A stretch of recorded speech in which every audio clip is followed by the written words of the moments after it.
La necesidad humana de explicar el universo dio origen a los mitos. Los mitos son narraciones fabulosas que pretenden dar explicaciones no racionales de la realidad. Con esta clase de narraciones, los griegos explican cosas tangibles como la existencia humana, el mundo físico, la enfermedad y el sufrimiento, etc. Pero también estas intangibles como el tiempo. Para explicar el enigma que el tiempo representa, crearon el mito del dios Cronos, que según decían devoraba a sus hijos para mantener su propia inmortalidad. Eso es justamente lo que parece hacer el tiempo, todo lo devora, mientras el mismo permanece indestructible. El tiempo es un misterio que nació como objeto de estudio en la filosofía y creció con la astronomía y la física. No es extraño entonces que fuera también tema de reflexión en el mundo de la fe. Al respecto, San Agustín preguntaba: ¿pero qué cosa es el tiempo? ¿Quién podría explicarlo fácilmente? ¿Quién tiene una idea clara de lo que es, de modo que pueda explicárselo a otro? Y por otra parte, ¿qué cosa hay más común en nuestras pláticas que el tiempo? Claro que entendemos lo que decimos cuando hablamos de él, pero ¿qué cosa es? Si nadie me lo pregunta, yo lo sé muy bien, pero si quiero explicarlo a otro, admito que no puedo. Por 20 siglos antes que Agustín, Moisés pensaba en el tiempo desde los ojos de la fe, dándonos algunas pautas para la optimización de este don tan singular. Moisés vivió una vida larga y nos enseña en su oración del Salmo 90 que aquellos motivos que son dignos de nuestras súplicas se resumen en 4 súplicas vitales. Veamos cuáles son. La primera es una súplica por sabiduría.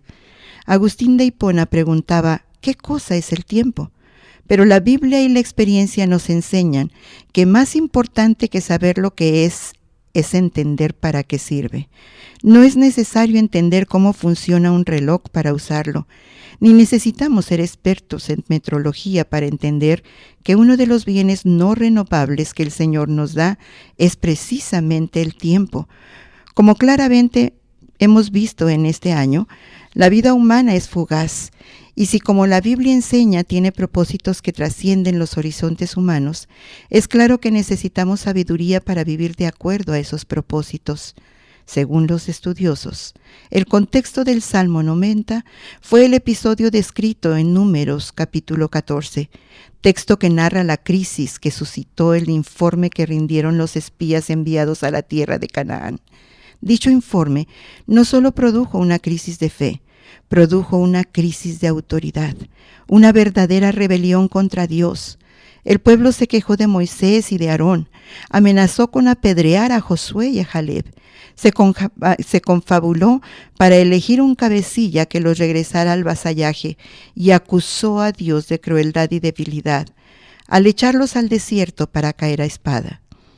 En respuesta, el Señor juzgó la rebeldía de esa generación con la muerte, y fue entonces que se hizo evidente el valor de la sabiduría, porque cuando alguien participa, como lo hizo Moisés, en un promedio de 40 funerales diarios durante 40 años, solo tiene 2 opciones: o desarrolla un brutal escepticismo como el de José Stalin, quien decía: una muerte es una tragedia, 1.000.000 de muertes es una estadística.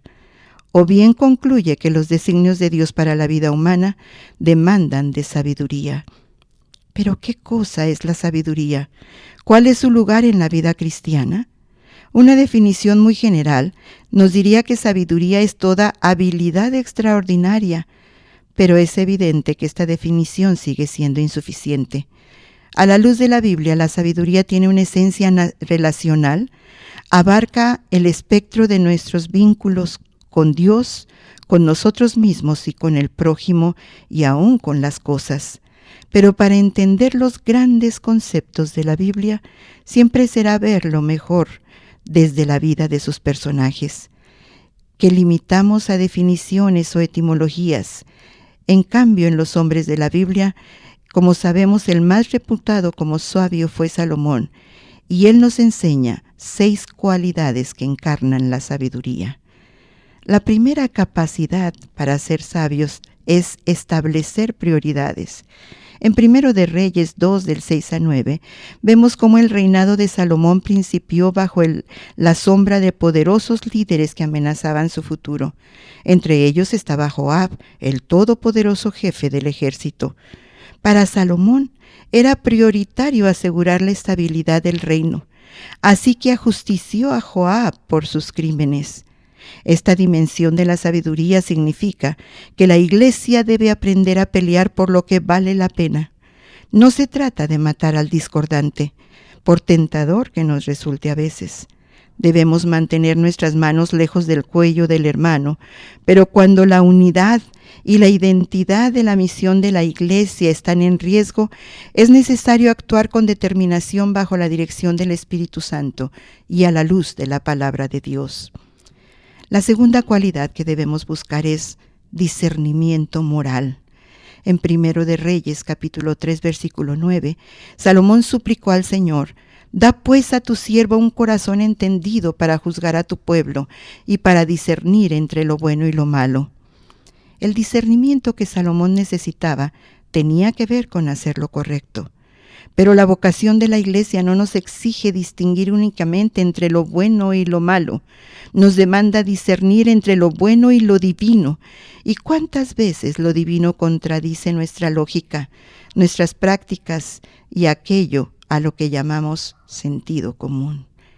La tercera cualidad es buscar tener un compromiso con la verdad. Primero de Reyes 3:28 nos narra el incidente del niño reclamado por dos mujeres. Dio a Salomón la oportunidad de hacer justicia a la verdadera madre, aun cuando era una mujer marginal. En la Biblia, juzgar no significa valorar un hecho delictivo para emitir una sentencia de absolución o de condena. Juzgar significa realizar una acción triangular en la que los involucrados vuelven al estado de paz. La meta del juicio era la restauración de la comunión y en la vida de la Iglesia debe serlo también. La cuarta cualidad que debemos de seguir es pasión por el estudio.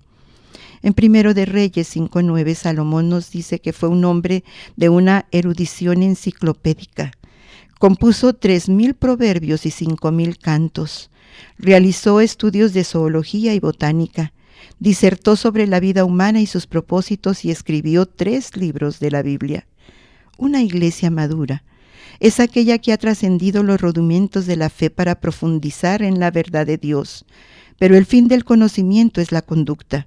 La madurez no se mide ni en años ni en conocimientos, se mide en frutos, de acuerdo a lo que Pedro escribe en su segunda carta, capítulo 1, del 5 al 8. La quinta cualidad es la habilidad comunicativa. Salomón fue un escritor profundo y por momentos difícil, un brillante compositor y un excelente comunicador. Su fama trascendió las fronteras de Israel en un tiempo en el que lograr eso era casi un milagro.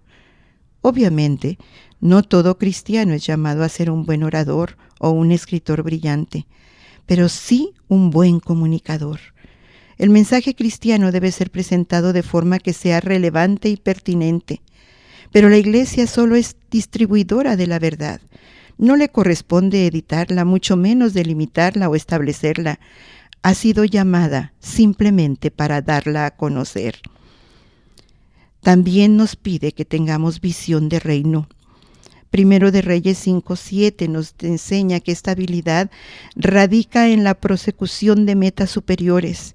Salomón fue llamado a edificar lo que a su padre le fue negado, el templo de Jerusalén. Trabajó en este proyecto porque su valor trascendía lo político o estético. Así erigió los lados de su pórtico 2 pilares a los que puso nombres: Yajín, que significa estabilidad, y Boaz, que significa fortaleza, como su poderosa declaración de la fe. No de su fe en la fortaleza y estabilidad del templo, que fue destruido finalmente, sino en la fortaleza y estabilidad del reino de Dios, cuyo símbolo era el templo. En segundo lugar, también este pasaje nos invita a suplicar. Y lo primero que nos pide es que supliquemos por gracia. Después de clamar por sabiduría, Moisés rogó: de mañana sácianos de tu misericordia. La misma palabra hebrea que en nuestra versión de Reina Valera 60 traduce como misericordia, significa también gracia. Pero la gracia no solo cifra una actitud o un sentimiento, describe la ejecución de actos concretos de redención que dan cumplimiento a una promesa, implica la interacción de la fuerza, del amor y la constancia de Dios. La gracia es la fuerza de un amor constante, es la constancia de un amor todopoderoso. Como testigo y protagonista de la historia judía, Moisés clamaba por una gracia que cristalizara en el perdón de los pecados de la nación. Esta súplica estuvo presente a lo largo de su vida y lo estaba también en su última bendición. Él decía: bienaventurado tú, oh Israel, ¿quién como tú, pueblo salvo por el Señor, escudo de tu socorro y espada de tu triunfo? Pero Moisés no suplicaba por algo de misericordia, suplicaba por toda la gracia divina, por la total saciedad de esta bendición, pues como alguien dijo, solo la capacidad de desear y recibir define los límites de la saciedad, ya que la misericordia de Dios no tiene límites. La razón de estas súplicas son evidentes. Los santos también son imperfectos y cometen errores. Por esta razón, Moisés se incluía en la confesión del pueblo. Él pudo decir: pusiste nuestras maldades delante de ti, nuestros yerros a la luz de tu rostro. Pero Moisés no suplicaba por el perdón nuestro de cada día, por aquella indulgencia que precisamos en nuestras diarias interacciones al mencionar la ira de Dios. Moisés suplicaba por una gracia que garantizara una relación con Dios que trascendiera hasta la eternidad. La súplica de Moisés por la gracia era por demás pertinente, pues ahora sabemos que la gracia es la fuente misma de la vida cristiana. La Biblia nos dice en Hechos que creemos por gracia, en Efesios que somos salvos por gracia y en la primera carta a los Corintios que recibimos dones y capacidades por gracia. Servimos por gracia también. En Romanos 5:15 nos dice: soportamos tribulaciones y tenemos consuelo y esperanza por la gracia, cuando Pablo escribía esto a los Corintios. La gracia es mucho más que un enunciado doctrinal o un punto en la estructura de un sistema religioso. Es más que un concepto en un diccionario de teología o un tópico en un libro de historia eclesiástica. También es mucho más que gracia barata. Es decir, esa clase de gracia que comienza y termina con el mero acto de recibir. No es esa gracia que oferta salvación a cambio de levantar una mano, que promete redención sin la negación del yo, que remata un perdón sin conversión y la vida eterna sin la imitación y el seguimiento de Jesucristo. Es verdad que Pablo hablaba de la buena profesión de fe, realizada delante de muchos testigos. Es cierto que respondemos a la gracia con la fe, pues como decía Lutero, la fe es la manos del mendigo.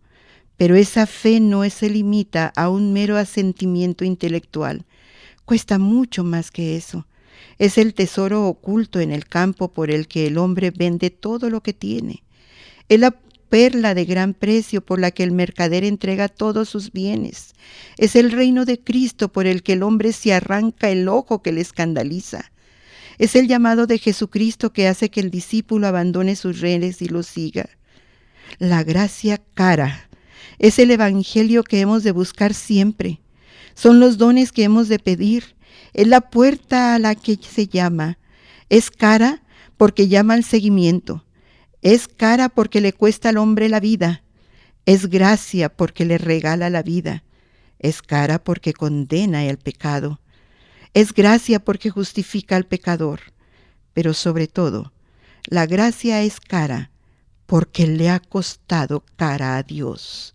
Le costó la vida de su Hijo. Y porque lo que le costó cara a Dios no puede resultarnos barato a nosotros. La tercera súplica es una súplica por alegría. Moisés siguió implorando: alégranos conforme a los días que nos afligiste. rogó por la bendición del gozo de manera muy general. Alegría es ese sentimiento grato y vivo que en la Biblia se manifiesta con variados signos extremos. Puede tener los más variados motivos: el matrimonio, como en Proverbios 5, el trabajo, como lo encontramos en Eclesiastés 3, la visita de un amigo, como escribió el profeta Isaías. Sin embargo, el pueblo de Dios debió aprender en el pasado, y debemos aprenderlo ahora, que su alegría se encuentra en el Señor y no en las cosas ni en las circunstancias. Tan importante era para el pueblo judío que sus sabios dijeron: Israel es convocado a la alegría, con 10 diferentes palabras. Resulta sintomático que mientras los judíos utilizaban 10 palabras para describir la alegría humana, los griegos creyeran que solo los dioses eran verdaderamente dichosos debido a su eternidad, su poder o su sabiduría. Pero en la vida real, en los hechos, ¿puede existir en este mundo una alegría duradera? ¿Existe algo que merezca el nombre de felicidad? ¿Existe en un mundo de injusticias, contradicciones y sinsabores algo que merezca semejante nombre? Richard Wurmbrand, un extinto autor cristiano de origen judío, contaba que cierto día, mientras hablaba de los problemas de su ministerio, su nieta, que jugaba en el piso de la oficina, interrumpió la discusión preguntando: «Abuelo, ¿la palabra problema se encuentra en la Biblia?». Wurmbrand respondió: «No, no se encuentra». Entonces la niña volvió a preguntar: «Entonces, ¿por qué se preocupan por algo que no está en la Biblia?». Los judíos dicen que lo que no está en la ley no existe. Es decir, que no vale la pena ocuparnos de lo que Dios no dice una palabra. Y aunque la palabra problema no está en la Biblia, no al menos en la versión de 1960 de Reina Valera, es innegable que la Biblia posee todo un glosario para describir los efectos de los problemas: tribulaciones, angustias, temores, sufrimientos, dolores, etc. Así que debemos preguntarnos: ¿cuál es el objeto de la súplica de Moisés? ¿Por qué, si por felicidad entendiéramos una idílica existencia color de rosa, una vida sin manchas y sin arrugas, tenemos que llegar a la conclusión de que tal cosa no existe? La alegría por la que Moisés suplicaba es la dicha que el creyente puede encontrar en la armonía con Dios y caminando en sus designios, pero también en el anhelo y en la decisión de alcanzarla, tal como propuso el reverendo Reinhold Niebuhr en su célebre Oración de la Serenidad. Él escribió: «Dios, concédeme la serenidad para aceptar las cosas que no puedo cambiar, el valor para las cosas que sí puedo y la sabiduría para conocer la diferencia, viviendo un día a la vez, disfrutando un momento a la vez, aceptando la adversidad como un camino hacia la paz, aceptando a este mundo tal y como es y no como nos gustaría que fuera, creyendo que tú harás que todas las cosas estén bien si yo me entrego a tu voluntad, de modo que pueda ser razonablemente feliz en esta vida e increíblemente feliz contigo en la eternidad». La cuarta súplica es una súplica por eficacia en el oficio. ¿Qué es el oficio? Es en síntesis la vocación a la que Dios ha llamado al hombre. Es un llamado esencial relacional que apunta a las 3 relaciones fundamentales que venimos a desarrollar con Dios como siervos, con el prójimo como custodios y con el mundo como mayordomos. Es verdad que como tal, el término oficio no aparece en la Biblia, pero el concepto está claramente allí. Moisés concluyó su plegaria con una súplica insólita. Él dijo: «Aparezca en tus siervos tu obra». Esta petición es extraña porque normalmente es el superior quien demanda resultados de los subordinados. Para eso se inventaron los supervisores. Pero aquí son los siervos quienes piden que la obra del Señor sea evidente. ¿Cómo entender este ruego? ¿A qué obra se refiere? De forma general, cuando obra en hebreo se refiere a los hombres, describe la conducta que nos califica frente a Dios, pero cuando se refiere a Dios, alude a una serie de hechos poderosos, como es la creación, como es la providencia, los milagros y aquello a lo que Pablo llama la obra del Señor. Con este nombre, Pablo describe a la comunidad de redimidos dotada de una identidad y de una misión. Hay dos pasajes en donde Pablo escribe, uno es en Romanos 14:20 y otro en Corintios 1 de 15:58, en donde él habla de este pasaje. A la luz de la Biblia, la obra de Israel era servir como un reino de sacerdotes y gente santa, como ministros. Como siervos, los miembros del pueblo de Dios fueron llamados a guiar al mundo hacia el entendimiento y la aceptación de la misión de Dios. La naturaleza distintiva y el rango especial que se dio a esta nación como posesión personal de Dios cifraban su sacerdocio universal, su mediación de la gracia entre las naciones de la tierra. Pero Moisés también suplicó que el trabajo de nuestras manos tenga éxito. Como alguien diría, la vida humana es afán, es tarea, es un emprender y realizar, pero no solo germina y florece, también debe dar fruto. Porque si los hechos del hombre son estériles, la vida, por larga que sea, quedará vacía. Por eso Moisés pide un acuerdo entre el obrar divino y el humano. La acción divina revela la majestad de Dios y que su eternidad no es estéril, pero esta acción debe transmitirse a la actividad humana. Es obvio que necesitamos mucho más que buena voluntad para cumplir con nuestro oficio. Necesitamos poder de Dios, porque tal vez sea cierto lo que decía un expresidente de los Bautistas del Sur. Si Dios ordena al Espíritu Santo salir de este mundo, el 95% de nuestras actividades seguirían, y nosotros nos jactaríamos de ello. El otro extremo es creer que el Espíritu Santo es el nuevo juguete de la Iglesia, lo que ha dado toda clase de excesos. Sin embargo, no debemos olvidar que el primer trabajo del Espíritu Santo fue transformar el caos en orden y no lo contrario. Por todo lo anterior, bien dice Roberto Sáenz Sene, una de las mayores falencias de la Iglesia consiste en no saber qué es la obra de Dios y por lo mismo no saber cómo hacerla.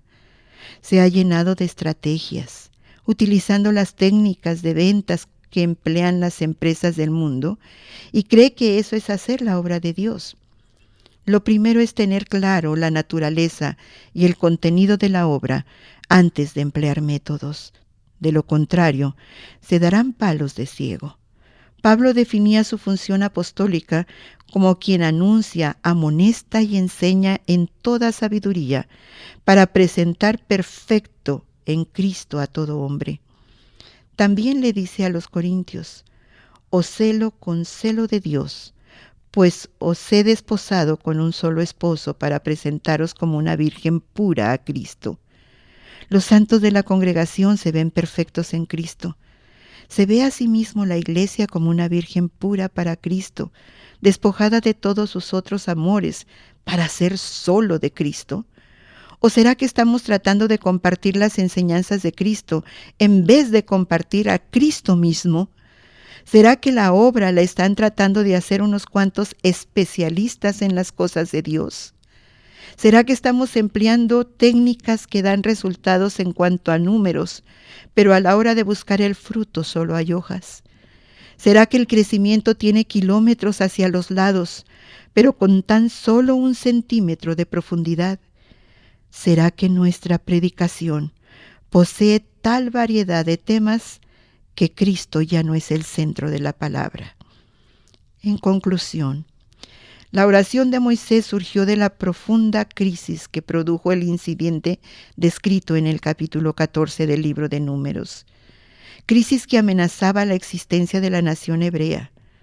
Los huesos de esa generación blanquearon el desierto, pero eso no fue ni el fin de la nación ni el fracaso de los planes de Dios, aunque el cumplimiento de la promesa tuvo que postergarse otros 40 años.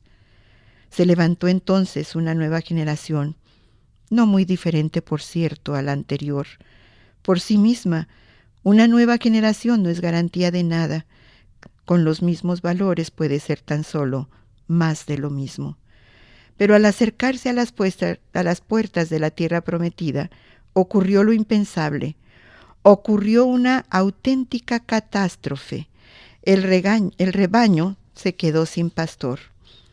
Moisés murió y fueron 30 días y 30 noches llorarlo. Los mismos que habían resistido su liderazgo, los que exasperaron al hombre más manso de la tierra, los que lo arrastraron a la exacerbación que lo mató, ahora lo lloraban. Pero por la gracia de Dios, ese tampoco fue el fin. El rebaño sobrevivió a su pastor, porque el verdadero pastor seguía con ellos. Como Israel, la iglesia está aquí, sigue aquí y seguirá adelante, porque Dios no ha cambiado, y porque no ha terminado de hacer aquello para lo cual la estableció. Moisés fue un hombre de oración, un gran intercesor, y esta fue su oración por excelencia. Con ella enseñó al pueblo a orar y le puso en boca las palabras con las que podía invocar al Señor. ¿Qué nos enseña la oración de Moisés? Nos enseña con la autoridad que le da una larga vida y sobre todo una larga vida cerca de Dios. ¿Qué necesitamos nosotros para entender las 4 bendiciones? Volver a este salmo. Entender que para que la vida alcance su sentido pleno, estas bendiciones deben de ser parte de nosotros. Sabiduría para agradar al Señor y bendecir al prójimo. Gracia para encontrar paz en este mundo y esperanza en el otro. Alegría para vivir en un mundo como este. Y un oficio, una razón de ser que dé rumbo y sentido a nuestra existencia. Moisés no lo sabía, pero todas estas bendiciones tendrían su pleno cumplimiento en la persona y en la obra de Jesucristo. Cristo es poder de Dios y sabiduría de Dios. Cristo es la misericordia de Dios encarnada, que ha irrumpido en medio de la miseria humana para darnos esperanza. Cristo es la única fuente de alegría duradera en este mundo pasajero. Y finalmente Cristo nos ha hecho ministros competentes del nuevo pacto, para que desde las vocaciones que nos ha dado pueda aparecer su obra en nosotros, y Él confirme la obra de nuestras manos.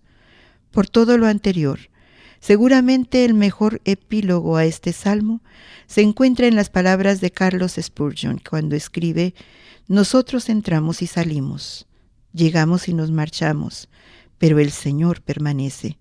Estamos contentos de morir con tal que viva Cristo y crezca su reino. Como el Señor permanece inmutable por siempre, confiamos nuestras obras en sus manos, y como sabemos que su obra es más suya que nuestra, Él va a asegurar su inmortalidad, y cuando nos hayamos marchitado como la hierba, nuestro servicio santo como el oro, la plata y las piedras preciosas, pasará la prueba de fuego».